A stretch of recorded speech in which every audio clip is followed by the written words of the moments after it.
नमस्कार दोस्तों, मैं हिमांशु प्रसाद आप सभी को वेलकम करता हूं एजुकेशन नॉलेज चैनल में। आज डिस्कस करने वाले हैं variables in the teaching process, शिक्षण प्रक्रिया के चर, जिसका आप पार्ट 4 देख रहे हैं। और इससे पहले हम लोग पार्ट 1, पार्ट 2 और पार्ट 3 कंप्लीट कर चुके हैं। ये जो टॉपिक आता है वो टीचिंग एंड लर्निंग का ही पार्ट है, बोल सकते हैं कि टीचिंग लर्निंग का ही सब टॉपिक है, जिसमें कि हम लोग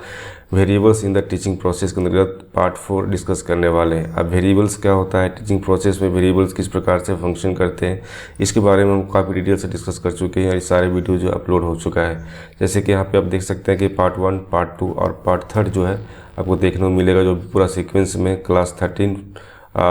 14 भी था और 15 और 16 भी है। ठीक है, इस प्रकार से क्या है कि आपका सारा यहाँ पे वीडियो एक सीक्वेंस अपलोड हुआ है, जिससे कि आपको समझने में कहीं दिक्कत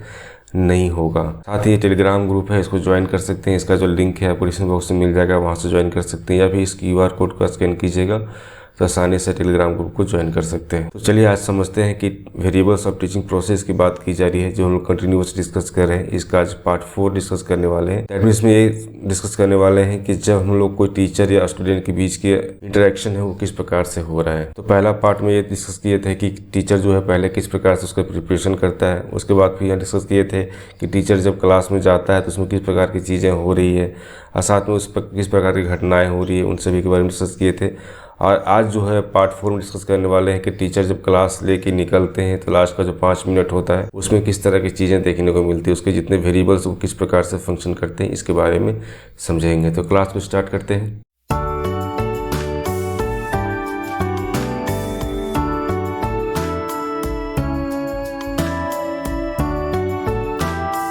वीडियो को एक लाइक दीजिएगा और शेयर कीजिएगा अपने ग्रुप में। अभी तक सब्सक्राइब नहीं किया तो सब्सक्राइब कर लीजिएगा। शिक्षण प्रक्रिया के चर, वेरिएबल्स की बात की जा रही है, किसका? टीचिंग प्रोसेस का। तो टीचिंग प्रोसेस के जो जितने भी वेरिएबल्स हैं वो सारे वेरिएबल्स को लोग समझ रहे हैं। टीचिंग करने के लिए जा रहे हैं, टीचिंग लर्निंग प्रोसेस में है, तो ये टीचर का क्या क्या रोल होता है, एक स्टूडेंट का क्या क्या रोल होता है। इसमें जितने भी हम लोग पाठ्यक्रम की बात करते हैं, जितने भी इन्वायरमेंट की बात करते हैं, वो सारी चीज़ें इसमें देखने को मिलती है। ठीक है, तो 2 मनोवैज्ञानिक हैं, इन्होंने बताया था कि शिक्षण अधिगम प्रक्रिया में जितने भी शामिल चर होते हैं, वेरिएबल्स होते हैं, उसको हम लोग 4 भागों में डिवाइड कर सकते हैं। और प्रत्येक पार्ट को हम लोग एक एक करके डिस्कस कर रहे हैं। जैसे कि पार्ट 1 में आपको मिलेगा योग्यता चर, और पार्ट 2 मिलेगा आपको संदर्भ चर, अधिगमकर्ता के गुण जो है उसके बारे में डिस्कस किए थे। और 3rd में जो डिस्कस किए हुए थे कि प्रक्रिया चर या प्रोसेस वेरिएबल्स की बात की जा रहे थे। और आज डिस्कस करने वाले हैं प्रोडक्ट वेरिएबल रिजल्ट किस प्रकार से देखने को मिलता है। जैसे कि आप क्लास में जब जाते हैं, क्लास में जब टीचिंग करते हैं, तो वहाँ पे क्या होता है कि आपको मूल्यांकन करने की भी आवश्यकता होती है, बीच बीच में भी और क्लास की सबसे एंड में। ठीक है, तो किस प्रकार से फंक्शन होता है, वहाँ पे क्या क्या चीज़ें होती है, इसके बारे में समझने वाले हैं। तो आपका ये पार्ट बोल सकते हैं कि पॉइंट नंबर 4 या फिर पार्ट 4 में हमको समझ रहे हैं चर परिणाम के चर जो है, प्रोडक्ट वेरिएबल रिजल्ट जो है वो किस प्रकार से देखने को मिलता है। तो मुख्य रूप से कह सकते हैं कि प्रोडक्ट वेरिएबल रिजल्ट जो है आपको 2 तरह से देखने को मिलेगा यहाँ पे। एक होता है त्वरित परिणाम, शॉर्ट टर्म्स रिजल्ट की बात करते हैं। एक होता है दीर्घकालीन परिणाम, लॉन्ग टर्म्स रिजल्ट की बात करते हैं। तो ये देखिए, थोड़ा सा यहाँ पे समझ लीजिए कि शॉर्ट टर्म्स रिजल्ट करने का मतलब क्या होता है और लॉन्ग टर्म रिजल्ट करने का मतलब क्या होता है। जब कोई टीचर क्लास में जाता है पढ़ाने के लिए, तो वहाँ पे बहुत सारे क्वेश्चंस करते हैं, है ना, कि बच्चे को कितना समझ में आ रहा है या नहीं आ रहा है, किस तरह से समझ में उसको कोई पॉइंट में कोई दिक्कत हो रहा है, और जो भी चीज़ें हम कर रहे हैं तो वहाँ पे जो बच्चे को जितने भी नॉलेज दिया जा रहा है, जो स्किल को सिखाया जा रहा है ना, उसमें किस प्रकार के परिवर्तन हो रहे हैं। तो हम लोग क्या करते हैं, बीच बीच में क्लास में क्वेश्चन करते हैं। जब क्लास में बहुत सारे क्वेश्चन हम लोग जो स्टूडेंट्स से करते हैं, हम लोग मतलब कौन, टीचर लोग, तो टीचर लोग वहाँ से क्लास से जब बहुत सारे क्वेश्चन करते हैं स्टूडेंट से, तो वहाँ पे क्या होता है कि वो आपका जो रिजल्ट है वो शॉर्ट टर्म्स के लिए होता है। वो तुरंत ये जानना चाह रहे हैं कि अभी मैंने जो टॉपिक डिस्कस किया उस टॉपिक में कितना इसको समझ में आया। मान ली कुछ डिफिनेशन के बारे में बताया, कुछ एग्जाम्पल्स के बताएं, कुछ फार्मूले के बारे में बताएं, तो वहाँ से क्या होता है तुरंत उसको जो है टीचर जानना चाह रहा है कि मैंने अभी जो फार्मूला बताया, मैंने जो भी थ्योरी या फिर जो भी डिफिनेशन बताया वो बच्चे समझ पाए या नहीं समझ पाए। इसके लिए क्या होता है कि तुरंत एक क्वेश्चन करते हैं बच्चे लोग से और पूछते हैं कि बताओ इसका डिफिनेशन क्या होता है। तो एक जो रिजल्ट है, इसका जो रिजल्ट किस प्रकार से होता है, इसका रिजल्ट होता है शॉर्ट टर्म्स रिजल्ट।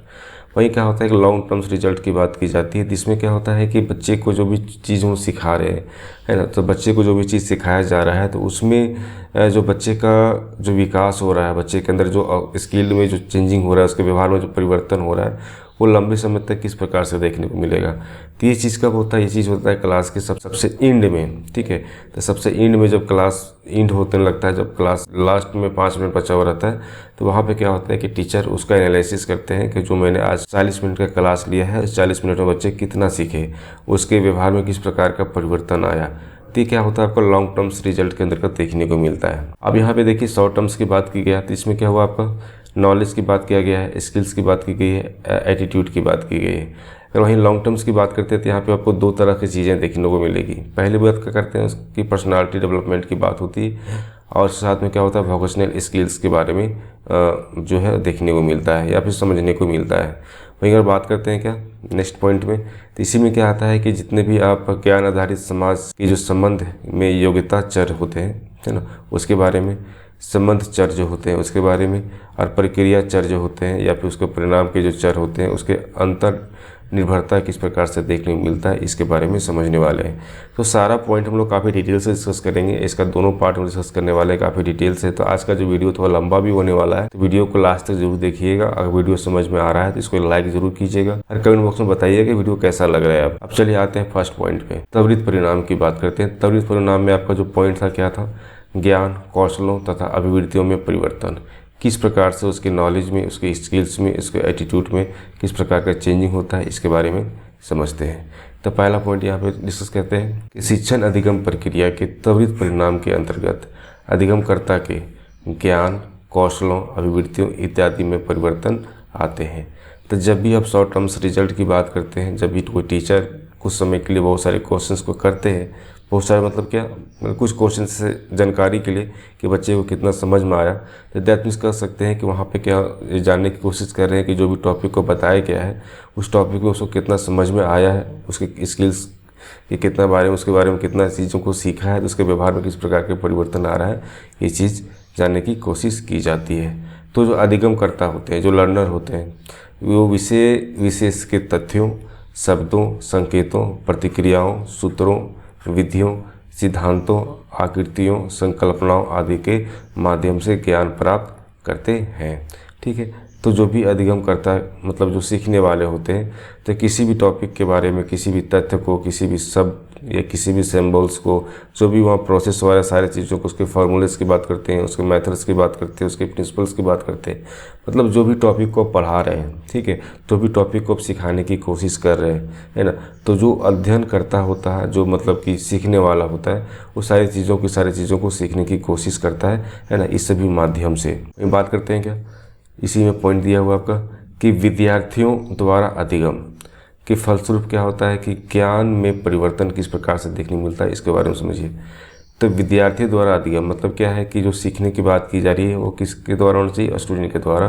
जब सारी चीज़ें होती है तो उसके जो नॉलेज है, उसके नॉलेज में किस प्रकार के चेंजिंग देखने को मिलता है, इसके बारे में समझते हैं। इसमें पहला पॉइंट क्या आता है कि विभिन्न तथ्यों के बारे में जो स्टूडेंट्स वो समझते हैं, शब्द, उसके संकेत इत्यादि का जो है या स्मरण या पूर्ण स्मरण करते हैं। तो प्रत्यय स्मरण करना या पूर्ण स्मरण मतलब ये होगा कि सारी चीज़ें जो उसके जितने भी वर्ड्स की बात कर रहे हैं, संकेत की बात कर रहे हैं, उसके जितने भी तथ्य के बारे में बात कर रहे हैं, तो उससे भी के बारे में क्या होता है कि एक बार उसको रिवीजन जैसा फील होता है, वो सारी चीज़ों को एक बार सारी चीज़ों को समझने की कोशिश करता है कि मैंने जो चीज़ पढ़ा था उसमें यहाँ कैसे कनेक्ट हो रहा है। इस पॉइंट में आते हैं हम लोग कि छात्र जो है विषय विशेष के तथ्यों, शब्दों, संकेतों आदि को पहचानते हैं। तो यहाँ पे क्या है कि जो भी टॉपिक को बताया जा रहा है, उस टॉपिक में जो जितने भी स्टूडेंट्स होते हैं उस टॉपिक को जानने की कोशिश करते हैं कि इस टॉपिक में जो पढ़ाया जा रहा है वो किस प्रकार से सारा फंक्शन हो रहा है, उसके क्या अपने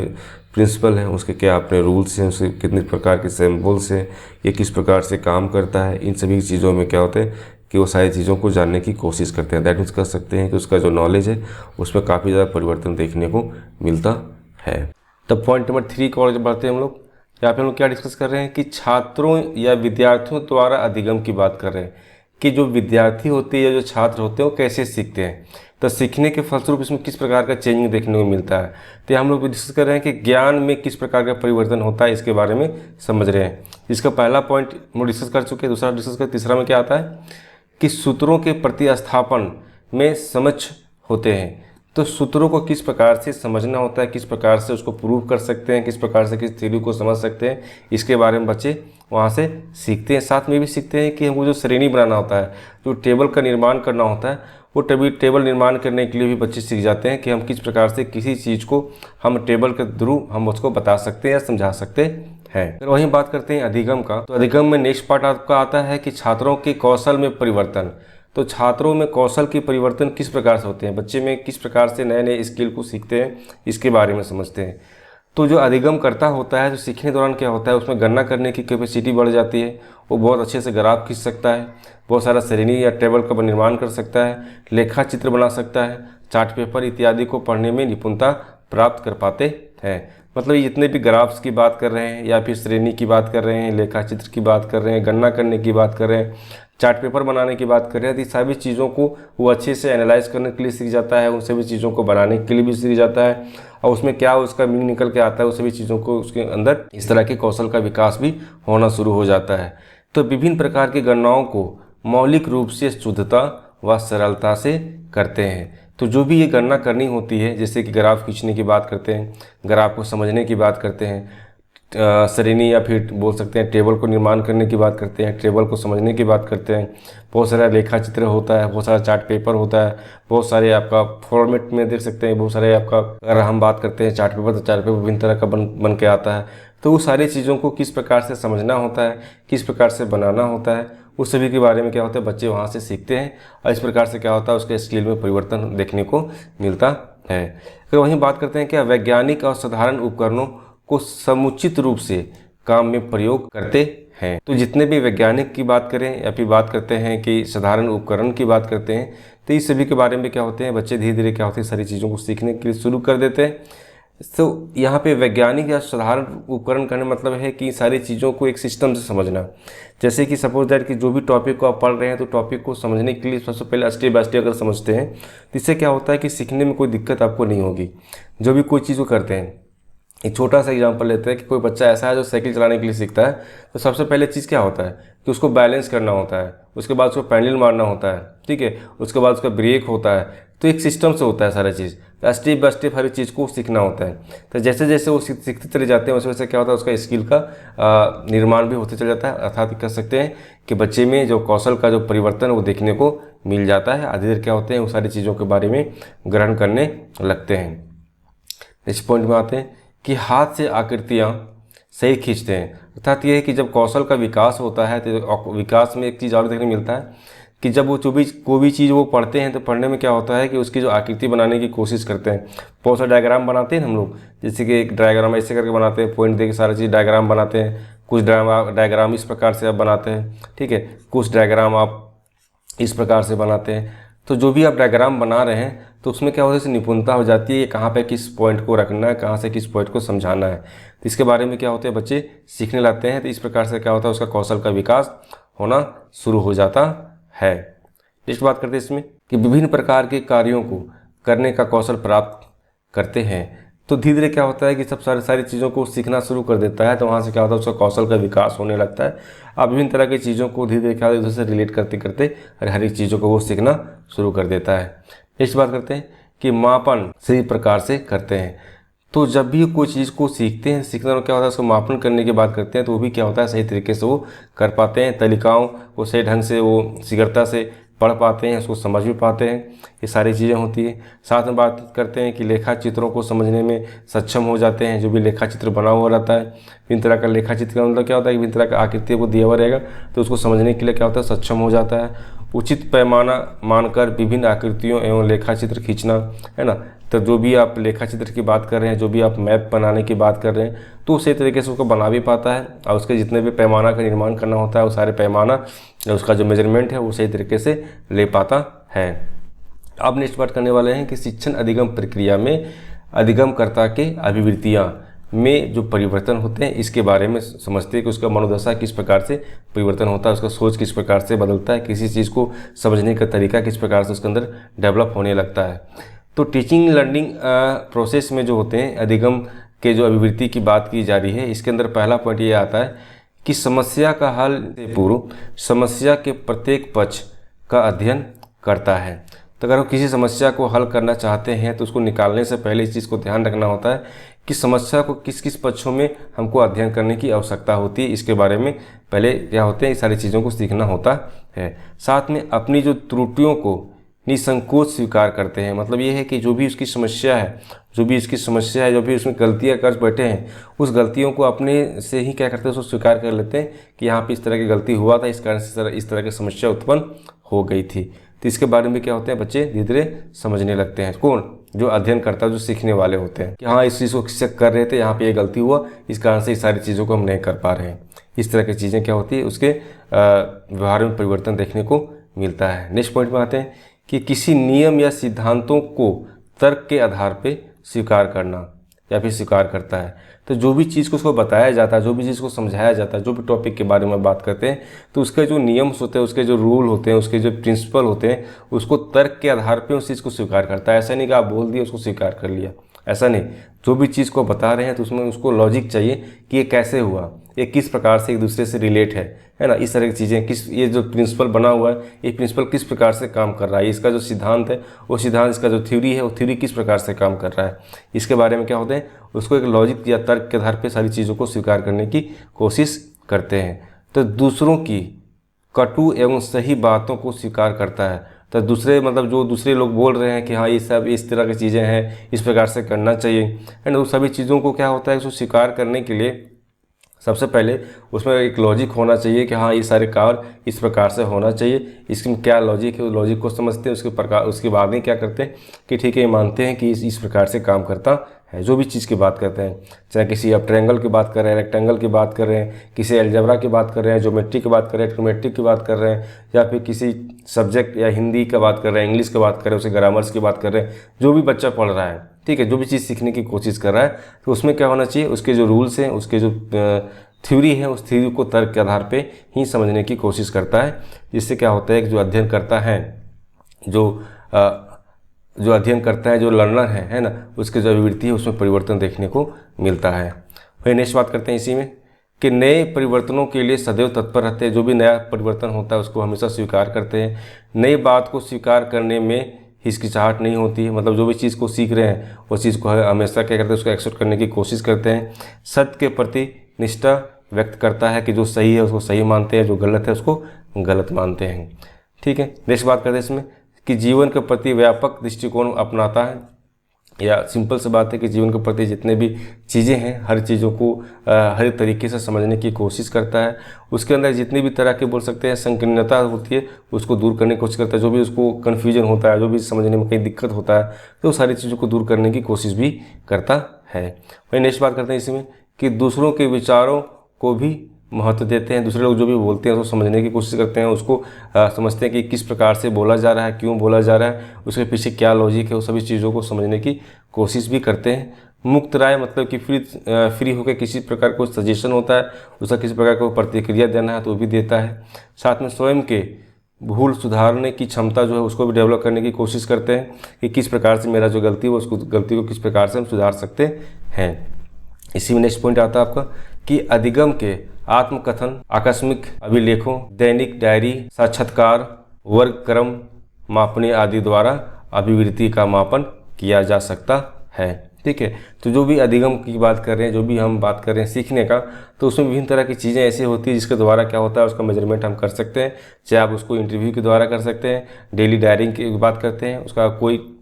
मैप बना के कर सकते हैं। मतलब कि वहाँ पे मापन करने के तरीके, बहुत सारे तरीके हो सकते हैं जिसके आधार पे क्या कर सकते हैं कि जो सीखा हुआ है वो कितना सीखा, कितना चीज़ नहीं सीखा, इन सभी का मापन आप आसानी से कर पाएंगे। अब आते हैं नेक्स्ट पॉइंट आपका दीर्घकालीन परिणाम, लॉन्ग टर्म रिजल्ट की बात कर रहे हैं। तो लॉन्ग टर्म रिजल्ट के अंतर्गत 2 पार्ट आपको देखने को मिलेगा तथा व्यावसायिक कौशल।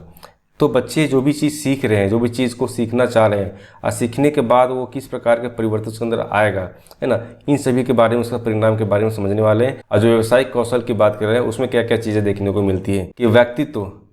व्यक्ति की ऐसी विशेषता है जो उसके संपूर्ण अस्तित्व का प्रतिनिधित्व करता है। तो व्यक्तित्व मतलब क्या, उसकी पर्सनालिटी की बात कर रहे हैं। जो पर्सनालिटी होता है किसी व्यक्ति का, ऐसा व्यक्तित्व विशेषता होता है, तो कह सकते हैं कि किसी भी व्यक्ति का जो पर्सनालिटी है एक महत्वपूर्ण भूमिका निभाता है उसके पूरे के पूरे अस्तित्व का, कि वो किस प्रकार से दिखता है। कोई आदमी किसी चीज़ में अगर एक्सपर्ट है तो उसका जो पर्सनालिटी उस प्रकार से आपको देखने को मिलेगा। और जो भी चीज़ को देखने को मिलता है उसी चीज़ को सभी लोग देखते हैं, उसी के अनुसार उस व्यक्ति का पहचान भी बनता है। इसलिए कहा गया कि उसका जो व्यक्तित्व है, उसका जो पर्सनालिटी है, वो बहुत ही महत्वपूर्ण स्थान निभाता है, वो बोल सकते हैं उसका प्रतिनिधित्व करता है। तो शिक्षण अधिगम प्रक्रिया में परिणाम स्वरूप भी व्यक्तित्व का विकास होता है। तो आप टीचिंग लर्निंग प्रोसेस में आते हैं तो उसमें भी क्या होता है कि उसका व्यक्तित्व, उसके पर्सनालिटी का भी डेवलपमेंट आपको देखने को मिलेगा। तो व्यक्तित्व का विकास शिशु के जन्म से आरंभ होता है तथा मृत्यु तक चलता रहता है। जब पर्सनालिटी की बात करते हैं तो पर्सनालिटी का जो डेवलपमेंट होता है, तो जब बच्चा जन्म लेता है वहाँ से स्टार्ट होता है, और जब तक वो व्यक्ति मरता नहीं है तब तक क्या होता है, उसके पर्सनालिटी में हमेशा आपको चेंज देखने को मिलता है। नेक्स्ट पॉइंट में आता है इसी में कि सामान्य व्यवहार में व्यक्तित्व का अभिप्राय किसी व्यक्ति की शारीरिक बनावट, आकार, प्रकार और उसके बाहरी व्यवहार से लिया जाता है, किंतु शिक्षण मनोविज्ञान ने इस व्यापक रूप प्रदान करते हुए मनुष्य के आंतरिक और बाह्य दोनों प्रकार के समग्र व्यवहार को समाहित किया है। तो ऐसे तो अगर हम बात करते हैं पर्सनालिटी का, तो पर्सनालिटी में क्या होते हैं कि जो शरीर का बनावट होता है, उसका आकार, उसके प्रकार की बात करते हैं, या उसके बाहर से जिस प्रकार से दिखता है उसको क्या बोलते हैं, उसके ठीक है इसका पर्सनालिटी इस प्रकार से देखने को मिलता है। लेकिन हम बात करते हैं क्या शिक्षण मनोविज्ञान, टीचिंग साइकोलॉजी की बात करते हैं, तो वहाँ पे क्या होता है किसी भी व्यक्ति के लिए उसका आंतरिक और उसका बाह्य दोनों प्रकार से क्या होता है उसके व्यवहार को देखा जाता है कि किस प्रकार से उसमें बाह्य परिवर्तन देखने को मिल रहा है, किस प्रकार से उसका आंतरिक परिवर्तन देखने को मिल रहा है, उसके बिहेवियर किस प्रकार के हैं, उसकी सोच किस प्रकार का है, उसका नॉलेज किस प्रकार से है, वो किस प्रकार से किसी चीज़ को प्रेजेंट करता है, किस प्रकार से किसी चीज़ों को, बातों को रखता है, किस प्रकार से कम्युनिकेट करता है, वो सारी चीज़ें क्या होते हैं आपको इसमें देखने को मिलता है, जो हो सकता है कि आंतरिक और बाह्य दोनों रूप से देखने को मिलता है। भाई नेक्स्ट बात करते हैं क्या कि एक बहुत ही प्रसिद्ध मनोवैज्ञानिक है, तो ऑलपोर्ट के अनुसार ये बताया गया है कि व्यक्ति को एक सामाजिक प्राणी के रूप में अधिक मान्यता देते हुए उनके जैव सामाजिक स्वरूप की व्याख्या की है। कि जो हम बात करते हैं कि किसी भी व्यक्ति का सामाजिक प्राणी के रूप में अगर मान्यता हम देते हैं तो उसमें उसका जो बायो सोशल फॉर्म है वही उसी चीज़ का व्याख्या हम लोग करते हैं, इनके अनुसार ये बताया गया है। अगर हम बात करते हैं कि व्यक्तित्व, पर्सनालिटी परिवर्तनशील किंतु अस्थायी होता है, ऐसा बात है कि जो पर्सनालिटी की बात करते हैं तो जो भी चीज़ आप सीखते हैं, जो भी स्किल्स को सीखते हैं, जो भी चीज़ें आप वहाँ से किसी नॉलेज को सीखते हैं, तो उसके साथ में क्या होता है कि आपका जो पर्सनालिटी है वो धीरे धीरे क्या होता है परिवर्तन भी होता है, और साथ में क्या होता है वो अस्थायी भी होते चला जाता है। तो यहाँ बात कहा गया है कि व्यक्तित्व का आयु की बात करते हैं, परिकल्पना की बात करते हैं, अनुवांशिकता की बात करते हैं, वातावरण की बात करते हैं, ये सभी भी क्या करता है उसको प्रभावित करता है, किसको, पर्सनालिटी को या व्यक्तित्व को, जिससे उसमें परिवर्तन होता रहता है। जो परिवर्तन है वो हमेशा कंटिन्यूअस चलता रहता है। क्यों कि उसका एज, उसका जो वंशानुक्रम है सो, उसका जो इन्वायरमेंट जहाँ पे वो रहता है सो, ये सभी क्या करते हैं उसको प्रभावित करते हैं, उसको इफेक्ट डालते हैं। इस कारण से जो पर्सनालिटी है वो हमेशा क्या होता है बदलता रहता है किसी भी व्यक्ति का। तो अधिगम के फलस्वरूप छात्रों के व्यक्तित्व का विकास होता है। तो अधिगम के फलस्वरूप मतलब जो वो व्यक्ति कोई चीज़ को जब सीखता है तो सीखने के बाद क्या होता है कि छात्रों में जो उसका पर्सनालिटी की बात करते हैं उसका डेवलपमेंट होते रहता है। तो व्यक्तित्व का विकास वास्तव में व्यक्ति के व्यक्तित्व परिरूप या पर्सनालिटी पैटर्न का विकास होता है। जैसे कि हम बात करते हैं कि शैशव अवस्था में बात करते हैं तो बच्चे का जो बिहेवियर काफ़ी अलग होगा, बाल अवस्था की बात करते हैं तो बच्चे के बिहेवियर्स काफ़ी अलग होगा, अगर बात करते हैं किशोरावस्था का बच्चे का बिहेवियर्स काफ़ी अलग होगा, उसकी पर्सनालिटी बिल्कुल अलग तरह से आपको देखने को मिलेगा। तो ये बताया गया है कि जो पर्सनालिटी का जो पैटर्न है वो भी क्या होता है उसका भी विकास होता है, एक पैटर्न में होता है, ऐसे नहीं कुछ अलग हो जाएगा, ऐसा नहीं। जिस प्रकार का उसके पास इन्फॉर्मेशन मिलेगा, जिस प्रकार का उस चीज़ों को सीखता है, जिस प्रकार से जिस एज से वो गुजरता है, जिस इन्वायरमेंट में वो रहता है, उसी प्रकार से उसका पर्सनालिटी का डेवलपमेंट भी होता है। तो अधिगम के फलस्वरूप जैसे जैसे मस्तिष्क और मनोशारीरिक तंत्रों का विकास होता है उसी के अनुरूप व्यक्तित्व का विकास भी होता है। ठीक है, तो जैसे जैसे क्या होता है कि जो बच्चे का विकास हो रहा है, किसी भी चाइल्ड का विकास हो रहा है, उसके मस्तिष्क का विकास हो रहा है, उसको मनोशारीरिक तंत्र की मतलब कि उसके जो फिजिकल डेवलपमेंट या फिजिकल या मेंटल डेवलपमेंट हो रहा है, जिस प्रकार से हो रहा है उसी प्रकार से क्या होता है उस व्यक्ति का व्यक्तित्व या फिर पर्सनालिटी का भी विकास होता है। फिर नेक्स्ट बात करते हैं इसमें कि व्यक्तित्व के अनेक आयाम होते हैं। व्यक्तित्व के जितने भी है अनेक आयाम होते हैं जिसके अंतर्गत छात्र की विभिन्न प्रकार की विशेषताएं होती है, जैसे कि शरीर की बात करें, उसके मानसिक क्षमता की बात करें, सामाजिक व्यवहार की बात करें, समायोजन क्षमता की बात करें, प्रकृति की बात करें, अभिप्रेरणा शक्ति की बात करें, एकाग्रता की बात करें, या फिर उसके चरित्र की बात करें। इस तरह के विभिन्न तरह की चीज़ें क्या होती देखने को मिलता है। मतलब पर्सनालिटी अंतर्गत हर एक चीज़ आपको देखने को मिलेगा, चाहे वो शरीर से लेकर उसके चरित्र की बात करें, हर एक चीज़ें क्या होती है उसके अंदर देखने को मिलता है। इस प्रकार से हम कह सकते हैं कि जो व्यक्तित्व है या फिर पर्सनालिटी है, मापन के दौरान छात्रों के व्यक्तिगत विभिन्नताओं का पता चलता है। जब हम पर्सनालिटी की बात करते हैं तो उसका जो व्यक्तिगत विभिन्नता होती है ना, हर एक व्यक्ति का अलग अलग अपनी सोच, अपनी दृष्टिकोण होती है, अपनी उसके शारीरिक विकास उसी प्रकार से होता है, मानसिक विकास भी बिल्कुल सभी का अलग अलग होता है। तो इससे ही पता चलता है कि उसका जो मापन करने की बात करते हैं, किसी व्यक्तित्व को मापन करने की बात करते हैं, उससे ये पता चलता है कि हर एक व्यक्ति अलग अलग दृष्टिकोण में देखने को मिलता है। नेक्स्ट पॉइंट बात करते हैं इसी में कि यदि शिक्षण अधिगम प्रक्रिया में छात्र की व्यक्तिगत विभिन्नताओं का अध्ययन रखा जाता है तो अधिगम अधिक प्रभावशाली होते हैं। जब हम शिक्षण अधिगम प्रक्रिया की बात करते हैं तो वहाँ पे जो छात्र का जो व्यक्तिगत विभिन्नताएं होती है ना, कि एक क्लास में सभी लोग का जो सोच, सभी लोग का जो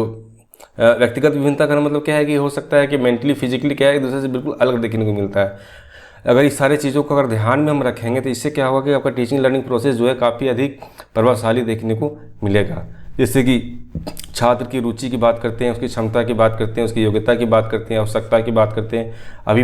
योग्यता की बात कर रहे हैं ना, इस सभी के आधार पर क्या होता है अगर शिक्षा प्रदान करते हैं इससे क्या होगा कि आपका शिक्षण अधिगम प्रक्रिया है जो काफ़ी बेहतर रूप से देखने को मिलेगा और छात्र का जो सर्वांगीण विकास हो पाएगा। इस बात करते हैं इसी में कि अधिगम के परिणाम स्वरूप जो छात्र के में जो परिवर्तन होता है वो किस प्रकार से देखने को मिलता है। उसमें मिलता है क्या, आपका धैर्य की बात करते हैं, सत्य के प्रति निष्ठा की बात करते हैं, स्पष्ट कथन की बात करते हैं, एकाग्रता की बात करते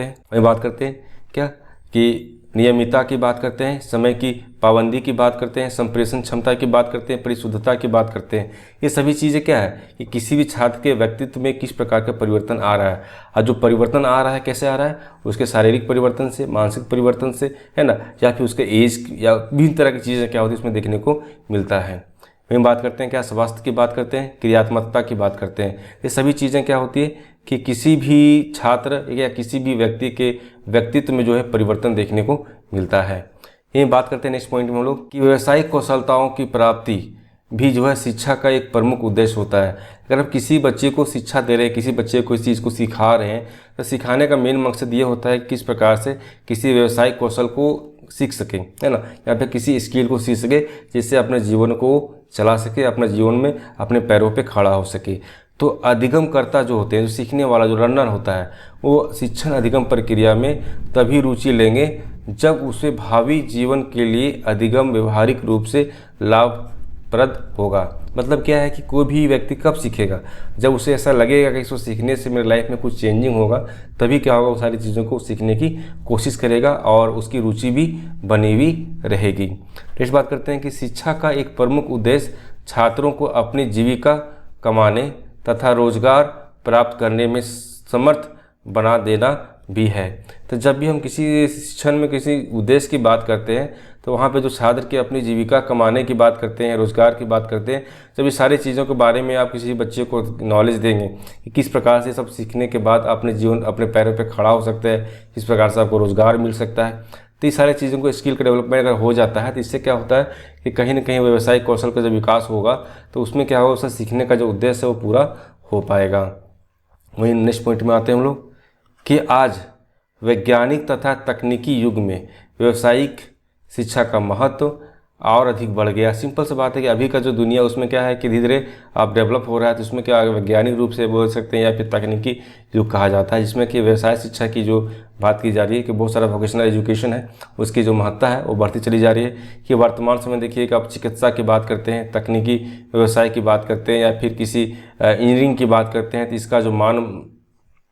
जो मांग है वो धीरे धीरे क्या हो रहा है, बढ़ता चला जा रहा है, इसकी महत्ता भी बढ़ती चली जा रही है। तो इन सभी व्यवसायों का जो ज्ञान होता है प्रशिक्षण तकनीक के जो विषय द्वारा जो है संभव हो पाता है। तो ये सभी चीज़ें के क्या होता है कि आपको अगर इसके बारे में अगर नॉलेज देना है या फिर ये सारी चीज़ों को सीखना होता है, तो इसमें आपको नॉलेज की बात करते हैं या फिर ट्रेनिंग की बात करते हैं, सभी चीज़ों की आवश्यकता होती है। जिससे क्या होता है कि जब ये सारी चीज़ों को सीख लेता है तो जो छात्र होते हैं वो कहीं ना कहीं एक लघु उद्योग की बात करते हैं या विभिन्न तरह के छोटे छोटे जो उद्योग हैं उसमें वो शामिल होकर वो अपना जीविका चला पाते हैं। वही बात करते हैं नेक्स्ट पॉइंट में कि जीव विज्ञान शिक्षण प्राप्त करके, जब जीव विज्ञान शिक्षण अगर प्राप्त करता है, इससे क्या होता है कि व्यक्ति चिकित्सक, अध्यापक, प्रधानाध्यापक, वैज्ञानिक, वन विभाग पर्यवेक्षक इस तरह के व्यवसाय कर पाते हैं। फिर हम बात करते हैं कि भौतिक विज्ञान या फिर रसायन विज्ञान का अध्ययन करता है, तो इससे क्या होता है कि व्यक्ति जो है वैज्ञानिक रूप से अध्यापक या प्रधानाध्यापक इस प्रकार के व्यवसाय को प्राप्त कर पाते हैं। इस तरह की चीज़ों को वो अपने जीवन में अब ला पाते हैं। अगर हम बात करते हैं कि गणित का अगर अध्ययन किया हुआ, तो इससे क्या होता है कि जो व्यक्ति होते हैं वो इंजीनियरिंग सेक्टर में या शोधकर्ता बनते हैं या फिर टीचर बनते हैं या फिर प्रधानाध्यापक बनते हैं या फिर कोई तकनीकी क्षेत्र में वो व्यवसाय कर पाते हैं। अगर बात करते हैं भूगोल का अध्ययन करते हैं, तो इससे क्या होता है कि मौसम विज्ञानी या फिर बोल सकते हैं इस तरह के विभिन्न क्षेत्रों में क्या होता है कि उसको रोजगार मिल सकता है।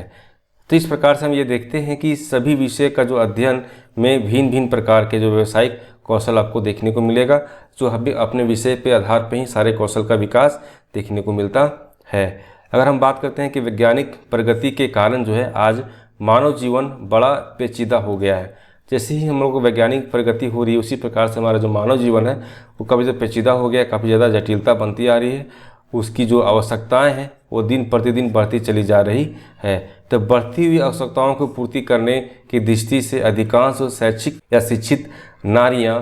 नौकरी के लिए आवश्यकताओं का अनुभव करती है और उनकी इस आवश्यकताओं की पूर्ति करने में गृह विज्ञान जो है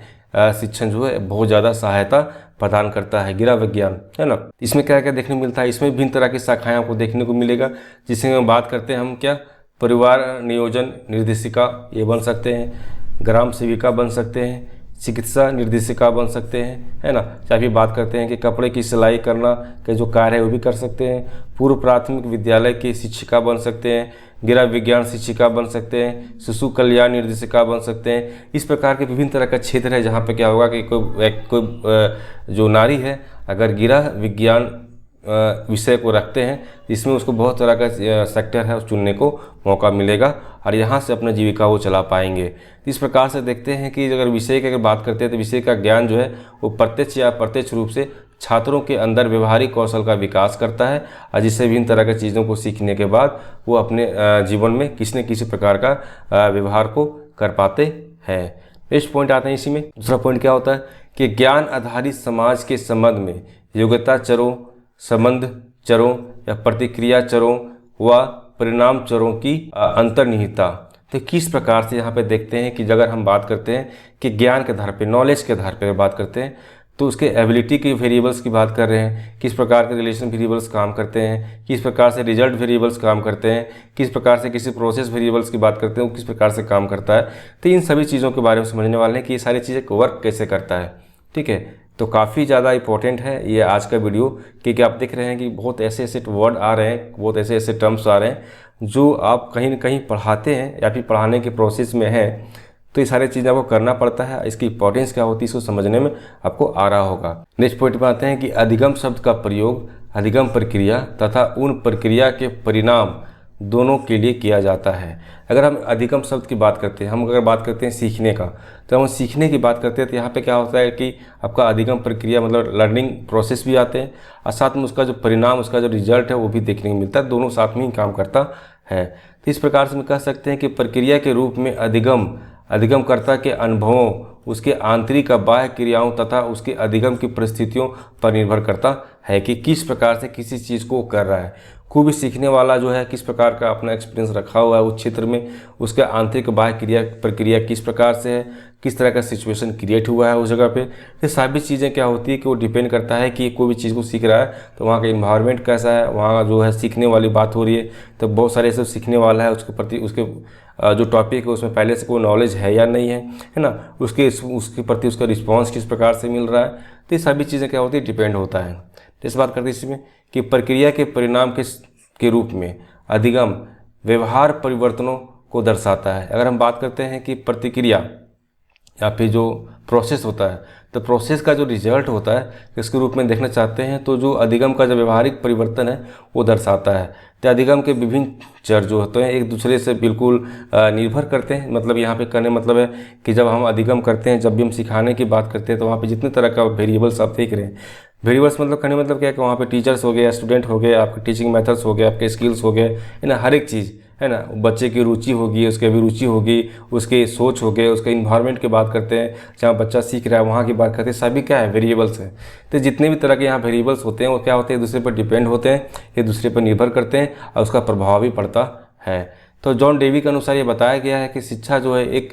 त्रिध्रुवीय प्रक्रिया है। त्रिध्रुवीय प्रक्रिया का मतलब क्या हुआ कि यहाँ पे आपको टीचर मिलेगा, है ना, यहाँ पे आपको टीचर मिलेगा, यहाँ पे आपको स्टूडेंट मिलेगा और यहाँ पे आपको क्या मिलेगा, सिलेबस या करिकुलम देखने को मिलेगा। तो ये त्रिध्रुवीय होता है। यहाँ पे क्या होता है, करिकुलम होता है, टीचर होता है, स्टूडेंट होता है एक कक्षा में। तो यहाँ पे तीनों चीज़ों क्या होती है, एक ही साथ क्या होते हैं, उसका प्रभाव देखने को मिलेगा। जिस प्रकार का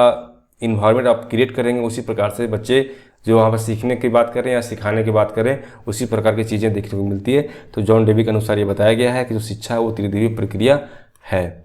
तो शिक्षक व अधिगमकर्ता के अतिरिक्त इसमें जो सामाजिक वातावरण भी क्या होते हैं, सम्मिलित होते हैं। वही बात बताया गया है कि जिस प्रकार का आप यहाँ पे इन्वायरमेंट की बात कर रहे हैं, है ना, वहाँ पे टीचर्स होते हैं, वहाँ पे स्टूडेंट्स होते हैं, वहाँ पे आपका सामाजिक इन्वायरमेंट होता है, वो सभी सम्मिलित होता है, जिससे क्या होता है कि विभिन्न तरह की चीज़ें वहाँ करते हैं, तो उसी प्रकार से वहाँ पे अंत्यक्रिया देखने को मिलता है। तो शिक्षक के विभिन्न गुण होते हैं, जो गुण हो देखो इस प्रकार से सकते हैं कि शिक्षक का बुद्धि की बात करते हैं, कौशल की बात करते हैं, अभिप्रेरणा की बात करते हैं, प्रशिक्षण की बात करते हैं, अभिवृत्ति की बात करते हैं। इस प्रकार के विभिन्न तरह की चीज़ें जो होती है कहीं ना कहीं क्या होता है, जो सीखने वाला है उसको प्रभावित करता है। अगर वहीं बात करते हैं कि अधिगमकर्ता